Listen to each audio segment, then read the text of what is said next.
ये with in अर्थ हमारे natural phenomena उसी तरीके से ग्रो कर रहे हैं, एक्टिविटीज हो रही हैं, और उस तरीके के अंदर बेसिकली फॉसिल फ्यूल्स जो है ना वो totally, dear student, natural production है, ठीक है ना। और बहुत अरसे से जो अर्थ के अंदर चेंजेस हो रही होती है ना, उसके रिजल्ट के अंदर ये फ्यूल्स जनरेट होते हैं, और ह्यूमंस इन फ्यूल्स को डग आउट करके निकाल के अर्थ से इसको यूज कर रहे हैं as their source of energy, ठीक है। इनको कहा क्या जाता है? Non renewable resources. बेटा ऐसी नॉन रिन्यूएबल रिसोर्सेज ऐसी रिसोर्सेज जो चेंज नहीं हो सकती। फाइन, यस ठीक मिस, है। स्क्रीन बंद कर। अच्छा,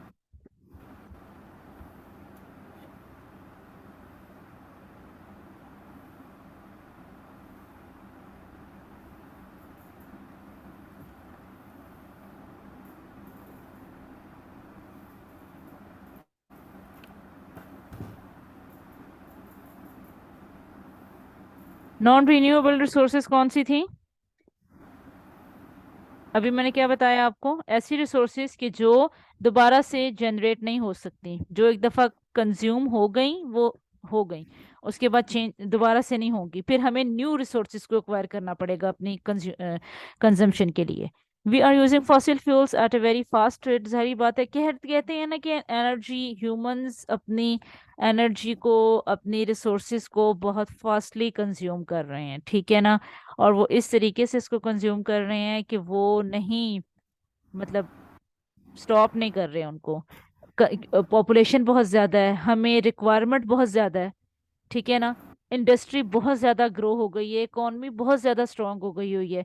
इंडस्ट्री को चलाने के लिए हमें natural resources as an input बहुत ज्यादा डग आउट करना पड़ता है, बहुत ज्यादा कंज्यूम करना पड़ता है, ठीक है ना। तो उस वजह से क्या है, their use is increasing day by day. हमें हमारी एनर्जी नीड्स के लिए इनपुट रिसोर्सेज की, हाइड्रोकार्बन्स की, कोल की, फॉसिल फ्यूल्स की बहुत ज्यादा जरूरत है, ठीक है। अभी यस कोरोना के दिनों के अंदर जब हमारी इंडस्ट्री स्टॉप, मतलब वर्किंग खत्म हो गई थी, ब्लॉक हो गई थी, तो कितना एक लाइफ ह्यूमन साइकिल जो प्रेजेंटली रन हो रहा था वो कितना डिस्टर्ब हो गया था ना। Yes If we continue to use them at present rate, they will soon be exhausted. Exhausted का मतलब होता है diminish, खत्म हो जाएगी। Once their supply is exhausted, the world would face serious energy crisis। और अगर हमारे नेचुरल रिसोर्सेज, डियर स्टूडेंट, खत्म हो जाएंगे तो फिर हमारे एनर्जी क्राइसिस बहुत ज्यादा हो जाएंगे, ठीक है। ये एक यस डायग्राम है डियर स्टूडेंट, एक ऑयल फील्ड की, कि ऑयल फील्ड जो जहाँ से ऑयल निकलता है वहां से वो किस तरीके से ऑयल निकालते हैं, ठीक है ना। देन आगे उसको प्रोसेस करने के बाद पेट्रोल और डीजल और जिस तरीके से भी जो है ना वो हम कंज्यूम करना चाहते हैं उस तरीके से कर रहे हैं। ये फ्यूल की बर्निंग की एक डायग्राम दिखाई हुई है डियर स्टूडेंट, इसके अंदर देख लीजिएगा। और बाकी उन्होंने यही बताया हुआ है कि हम इसको वाइजली यूज करेंगे तो फिर ही हमें फ्यूचर सर्वाइवल हमारा हो सकता है। अगर हम वाइजली यूज, अक्लमंदी से उनको नहीं इस्तेमाल करेंगे, उनकी शॉर्टेज हो जाएगी। हमारा इनपुट के लिए, अपनी इंडस्ट्री को चलाने के लिए, अपने इकोनॉमिक साइकिल को चलाने के लिए कोई भी चीज़ नहीं रहेगी। हमारा एक वक्त आएगा, हम डाउनफॉल की तरफ चले जाएंगे, ठीक है। यस ये थोड़ा सा देख लीजिएगा, fossil fuels release harmful waste products भी हैं, ठीक है ना बेटा। जिस तरह कार्बन मोनोऑक्साइड गैस है, हार्मफुल होती है, ठीक है ना। पोल्यूशन बहुत ज्यादा कॉज करती है, सीरियस हेल्थ इश्यूज हो जाते हैं, जिस तरह के हेडेक है, टेंशन है, nausea, allergic reactions, irritation of eyes, nose and throats. ये बताया गया है कि पोल्यूशन के क्या क्या हैजर्ड्स हैं, क्या क्या इश्यूज हैं उनके पोल्यूशन के साथ। अच्छा, बहुत ज्यादा एक्सपोजर जी अगर इन लार्ज गैसेस का हमारे साथ चलता रहेगा तो डेफिनेटली हम वो ब्रीद इन करेंगे, हमारे स्टोमिक के वो हमारे ब्रीदिंग सिस्टम के अंदर जाएंगी, हमारे लंग्स में जाएंगी, अस्थमा कॉज करेंगी, कैंसर कॉज करेंगी, हार्ट डिजीजेस हमें हो जाएंगी, ठीक है ना। और देन आगे से ये ब्रेन और नर्व्स को भी डेफिनेटली इफेक्ट करती हैं। एक एक भी मतलब आपका ऑर्गन डैमेज होता है तो वो थ्रू थ्रू आउट हमारी एक नेचुरल बॉडी को बहुत इफेक्ट करता है, ठीक है। अब न्यूक्लियर फ्यूल्स को देख लें। ये पैलेट्स की एग्जाम्पल है। ये पैलेट्स जो है ना, ये देख रहे हैं ना आप इधर ऊपर डायग्राम में, Yes, miss. ये न्यूक्लियर फ्यूल है जी। ये as a nuclear fuel use होते हैं, ठीक है। Nuclear power plants we get energy as a result of fission reaction. कल भी मैं बता रही थी कि जी फिशन रिएक्शन क्या होता है। अभी ये बहुत डिटेल के अंदर पढ़ेंगे, थोड़ा सा इसका वो इंट्रोडक्शन देख लेते हैं। फिशन रिएक्शन में जी हैवी एटम्स, जिस तरह के यूरेनियम एटम्स हैं, जो कि यूरेनियम एटम हैवी होता है, डेफिनेटली हैवी होगा भी, रेडिएशन इमिट करता है। रेडिएशन क्या है? फास्ट मूविंग न्यूक्लियस है, ऐसा ही है ना, Yes, miss. ठीक है ना। और एनर्जी एमिट करते हैं वो। तो वो एटम्स हैवी होते हैं तो वो रेडिएशन कंडक्ट करते हैं ना, ठीक है। split up into smaller parts releasing a large amount of energy. Nuclear power plants give out a lot of nuclear radiations and vast amount of heat. यही मैं बता रही थी ना कि न्यूक्लियर रेडिएशंस जो हैं वो एमिट करते हैं न्यूक्लियर पावर प्लांट्स, ठीक है, और हीट प्रोड्यूस करते हैं। Part of this heat is use to run power plants. कुछ तो भाई उसके अंदर से हम वो पावर प्लांट्स रन करने के लिए यूज कर लेते हैं, लेकिन lot of heat goes wasted into the environment. और इस किस्म के न्यूक्लियर वेस्ट से भी हमारी एनवायरनमेंट बहुत ज़्यादा इफेक्ट हो रही है। एज यू नो कि हमारी ओजोन की लेयर के अंदर एक होल हो चुका है जो दिन ब दिन बढ़ता जा रहा है। और सन की जितनी हार्मफुल रेडिएशंस है ना, वो भी बेटा हमारी अर्थ के ऊपर आ रही हैं, जिसकी वजह से हमारी अर्थ के ऊपर ऐसे फिनोमिनाज हो रहे हैं कि जो एक ह्यूमन लाइफ साइकिल के ग्रोथ के लिए और उसकी एग्जिस्टेंस के लिए बहुत डेंजरस होते जा रहे हैं, ठीक है Yes, miss. जी। रीन्यूएबल एनर्जी सोर्सेज देख लें जी। सनलाइट है, वाटर है, रीन्यूएबल है, ठीक है ना। वो रन आउट नहीं होती, कंज्यूम उस तरीके से नहीं होती जिस तरह की कोल है, ऑयल है और गैस है। कोल कंज्यूम हो गया, खत्म। ऑयल जितना कंज्यूम हो गया, बाकी खत्म। गैस जितना सिलेंडर है जी, आपने उसको यूज कर दिया है, दोबारा से रिन्यू नहीं होगा। सनलाइट और वाटर पावर जो है, वो आपको दिखाया है ना, जनरेट सनलाइट और वाटर एक फिनोमेना नहीं बताया मैंने भी आपको, एवापोरेशन और रेन और वो डायग्राम याद है अभी लेक्चर के स्टार्ट में?